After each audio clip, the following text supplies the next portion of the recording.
Klay Thompson's dad ended up checking Monica McNutt and everybody who has the same ideology that she has when it comes to why Caitlin Clark is famous and why she's such a big phenomenon in this world. Mychal Thompson, the NBA champion and father of Klay Thompson, recently revealed he was starstruck when meeting Caitlin Clark.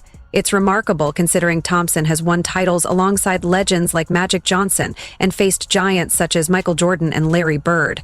Having raised a multiple-time champion in Klay and being immersed in basketball royalty, Thompson's admiration for Clark underscores her immense talent and the impact she has made in the sport.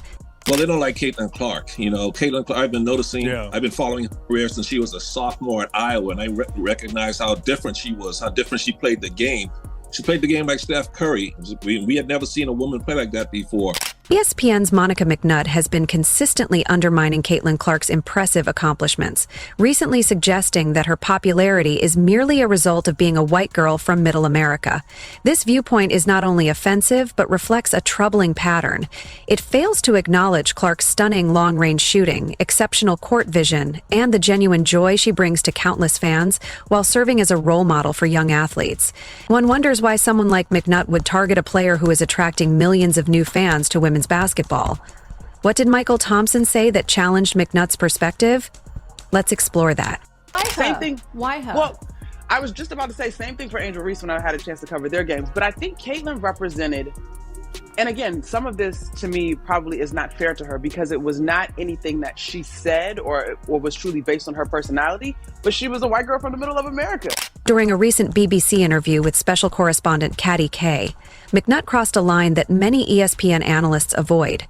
She attributed Caitlin Clark's extraordinary rise to factors unrelated to her remarkable talent, instead focusing on her appearance and perceived representation, undermining the true essence of Clark's achievements.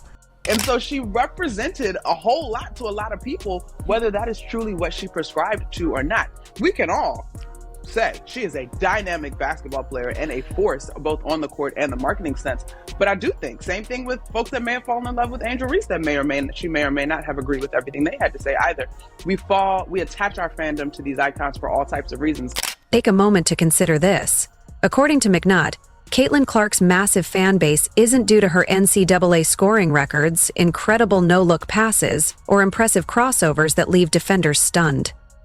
It's not about her deep three-pointers redefining women's basketball, her engaging interactions with fans, or her dedication to kids. Instead, McNutt claims it's mainly about her being white and from the Midwest, minimizing Clark's undeniable talent and contributions to the WNBA and all the people that follow the WNBA and try to promote the WNBA don't understand that Caitlin Clark's game resonates with us. I say this every day, and every day I got to deal with somebody else dumb in the media. Caitlin Clark's game resonates because she's got flair, she's got flash, she's got style. I said this before, and I'll say this again. We saw Sue Bird's game. We saw Diana Taurasi's game.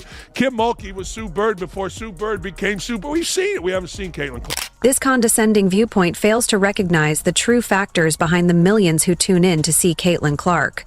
While McNutt obsessed over Clark's demographic profile, the Indiana Fever were busy organizing an unprecedented 41 nationally televised games for 2025. Networks don't allocate such resources based on a player's background. They do it because fans are eager to watch exceptional talent in action. The folks that cover the NBA, these people that play in the NBA, these people that cover the NBA, there, I said these people, all of you, black, white, green, purple. Why don't you understand a very simple thing? Her game is dynamic. Like Diana Taurasi was like a jackass to Caitlin Clark. Why?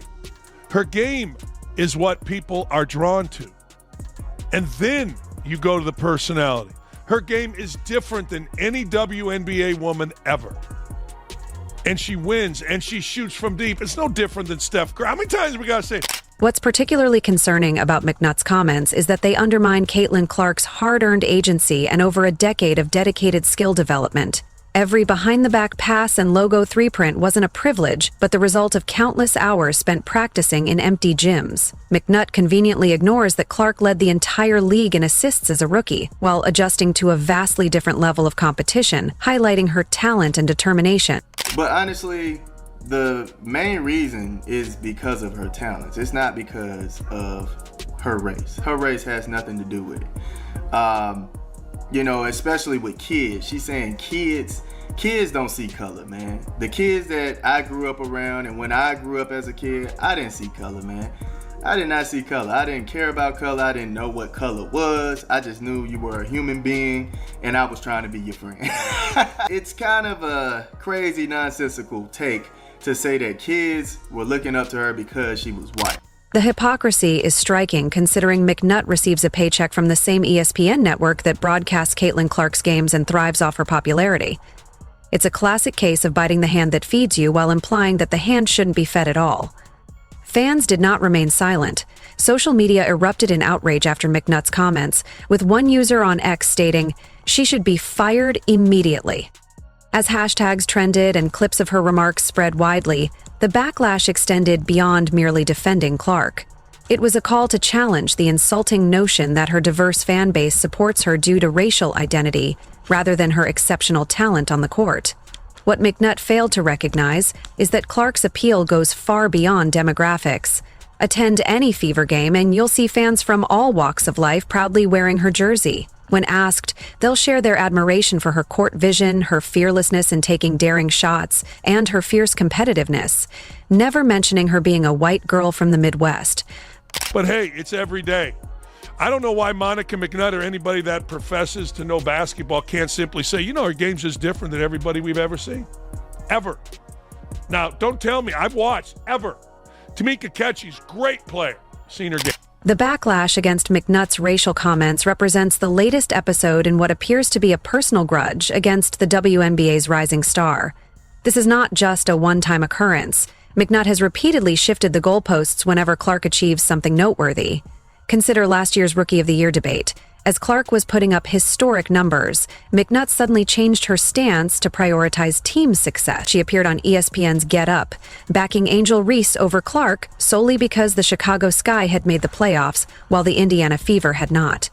It's remarkable how quickly individual achievement was downplayed once Clark began dominating the stats. You would have the Sky in the playoffs right now, which means that Angel Reese, in theory, has impacted winning in a greater way. But I think the double-double streak that she's on, the 8 consecutive double-doubles, for Caitlin, she's leading rookies in points, minutes, and assists. There was terrific stats put out over the weekend by our colleague Mychal Thompson about the percentage, about her being the player that has seen the most blitzes in the league. And so she's navigating a different level of defensive intensity, and rightfully so, because she's playing the point guard role for this Fever squad. So I think today, looking at the standings, you probably tend to lean Angel. This pattern is evident throughout McNutt's commentary. Whenever Caitlin Clark breaks records or accomplishes something remarkable, she quickly shifts the focus to team performance. When discussing Clark's influence on growing the game, McNutt finds ways to credit other players or external factors. This inconsistency is striking, as her evaluation criteria seem to change based on whether they favor Clark. Observing McNutt's body language during ESPN segments featuring Clark reveals much. Her eye rolls, dismissive hand gestures, and lackluster enthusiasm starkly contrast with her animated commentary about other rookies. This nonverbal communication speaks volumes about her true feelings toward Clark. To me, yeah, jealous, sure. I mean, would you be jealous of somebody that got $28 million a shoe deal or whatever the deal is before you step foot in the pros, right? Social media activity reveals an equally telling situation. McNutt has regularly liked and retweeted posts that belittle Clark's achievements or suggest she is overrated. These digital traces form a clear pattern of bias that goes beyond her commentary, solidifying the view that her criticism is more personal than professional. When you go watch Caitlin Clark, I did this. I went to go to a Fever game, not because I'm so enamored with women's basketball or because I'm so enamored with Caitlin Clark. No, I wanted to see what it was like on the court. Who did my eyes go to? And without question, it was a game against Phoenix. Big old Brittany Griner's out there. Very hot Sophie Cunningham is out there, but they didn't matter. All eyes go to Caitlin Clark because of the way she plays, the way she competes, the way she's a little bit, to use Shannon Sharps, we're a little nasty on the court, nasty to her teammates. She's screaming at a ref right in front of us. I had first row seats right there under the basket. Fantastic. What's particularly noteworthy is how McNutt's tone changed as Caitlin Clark's popularity soared. Early in Clark's college career, McNutt's commentary was relatively balanced. However, as Clark began to attract unprecedented attention for women's basketball, McNutt's criticism seemed to grow in intensity. This timeline suggests that something beyond mere basketball assessment could be influencing her commentary.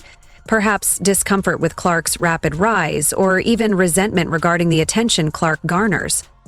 When examined collectively, the pattern becomes hard to overlook. The selective standards applied, the strikingly different attitude toward Clark compared to other players, the social media trail, and the timing of her increasingly negative remarks all point to the same conclusion. We are witnessing personal bias disguised as professional commentary. So what exactly did an LA Lakers legend say to challenge her and defend Caitlin Clark? I knew once she got further along in her career in college, I used to tell all my colleagues who are not into women's basketball, I say, hey man, you got to check out this girl at Iowa, man. She shoots from the logo. She shoots from almost half court. She's different. As the haze of bias envelops Caitlin Clark's narrative, enter Mychal Thompson, a man whose basketball insights were shaped alongside Magic Johnson during the Lakers' championship glory. While McNutt uses opinions masked as analysis, Thompson contributes a far more valuable perspective, one forged through decades at basketball's highest level. He is not just any commentator. As a two-time NBA champion with the Lakers in the 1980s and a current Lakers broadcaster, his basketball judgment carries a weight that most analysts can only aspire to achieve. When someone who has shared the court with Magic Johnson and witnessed his son Clay evolve into one of the greatest shooters in NBA history speaks up, basketball fans take notice.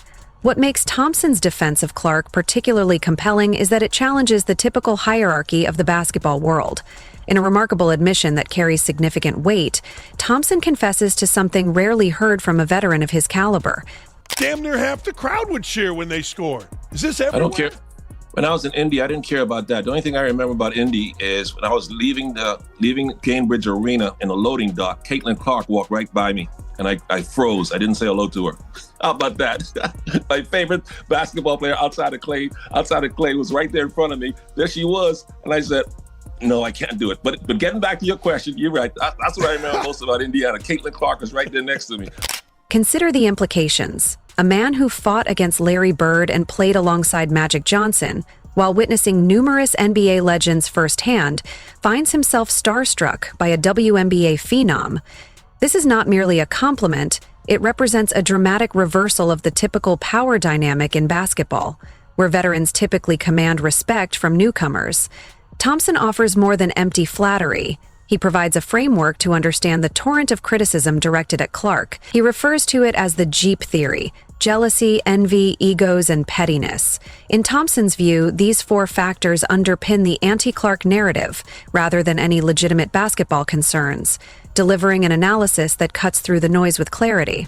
The acronym is JEEP, and that stands for jealousy, envy, egos, and pettiness. Perhaps the most revealing aspect is Thompson's comparison between Caitlin Clark and NBA superstar Steph Curry. He noted, "I recognized how different she was, how she played the game like Steph Curry." This comparison is not casual. It highlights what makes Clark exceptional: her revolutionary shooting skills combined with outstanding court vision, which are transforming how the game is played. The reactions from basketball purists have been overwhelmingly positive. Fans who value the history of the game understand that Thompson has no ulterior motive for this endorsement. He is simply expressing his perspective, grounded in a depth of basketball knowledge few can rival. His assessment isn't driven by clicks, controversy, or clout chasing, but rather by a genuine recognition of generational talent when he sees it. And it is absolutely a stated fact. You watch Caitlin Clark, you go to a game, all eyes on her. Why? The way it is. The way it was actually with Reggie Miller. I remember going to Market Square. I didn't know Reggie Miller was great. This is early. All eyes on him. Jordan, all eyes on him. Very few all eyes on. You can say whatever you want about about Charles Barkley not winning a championship, but when you went to a game and Charles was playing, all eyes were on Sir Charles. Period. I'm sure it was the same way in hockey, all eyes on Gretzky, but I get it. These folks can't understand that. The women of the WNBA can't understand that. They know it. They can't admit it. What makes Thompson's validation so impactful for Clark's supporters is its authenticity. His defense is rooted solely in his basketball expertise. He recognizes in Clark the transformative talent that statistics clearly demonstrate. Her influence goes beyond typical player expectations. Where McNutt finds reasons to undermine, Thompson sees reasons to celebrate. His endorsement of Clark comes at an opportune moment, especially as the Indiana Fever quietly assemble what could become one of the most formidable young cores in basketball history. Many fans may not realize that Indiana's front office has been strategically constructing a foundation that extends well beyond their star player. Sydney Colson is a two-time WNBA champion, a true vet, an amazing backup point guard. And anytime that CC or any of the guards need to go to the bench, I mean, Sydney Colson always makes the right call, always makes the right decision. So to pick up a vet, a professional like Sydney Colson, and then you also have a vet like DeWanna Bonner, and you also have a vet like Kelsey Mitchell, and then you have CC and Aaliyah Boston and Lexi. The current roster of the Indiana Fever showcases an intriguing mix of youthful talent alongside Caitlin Clark. Aaliyah Boston, the former #1 pick, is already making her mark as a dominant force in the paint. When you also consider Lexi Hull's tenacious defense and Kelsey Mitchell's scoring ability, this team has the makings of a Fab Four with championship aspirations. This is not merely a rebuilding squad. They possess complementary skills that fit together seamlessly like pieces of a puzzle. While Clark's rookie season had its fair share of challenges, including adjustments to professional competition, physical tests from defenders, frequent changes in rotations, and inconsistent officiating, something remarkable emerged from these struggles. The team began to show tangible improvement, particularly in the latter half of the season as their chemistry started to flourish. Also want our players to use their instincts and to play free. You know, we want to make plays, not run plays, right? We want to have sets that give us certain spacing that we want, depending upon our rotations, who's on the floor, who we want to attack, what matchups we want to get to, how can we manipulate them.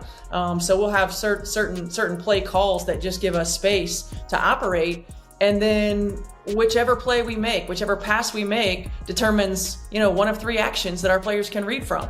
And so really giving them the freedom to play within a system. What stands out about Mychal Thompson's reaction to Caitlin Clark is that this NBA champion, who played alongside legends like Magic Johnson, was genuinely starstruck upon meeting her. That's what true basketball minds recognize in Clark, a perspective critics like McNutt fail to acknowledge. Thompson's Jeep theory aptly describes the dynamics at play, highlighting the jealousy, envy, egos, and pettiness fueling the anti-Clark narratives. While the detractors continue their criticism, Clark and the Fever are quietly constructing something extraordinary that will resonate far more than any analyst's opinion. The game itself will compel even the most resistant critics to confront an undeniable truth about her impact. Do you agree? Let us know in the comments. If you enjoyed leaving a like and subscribing, more videos are on the screen now.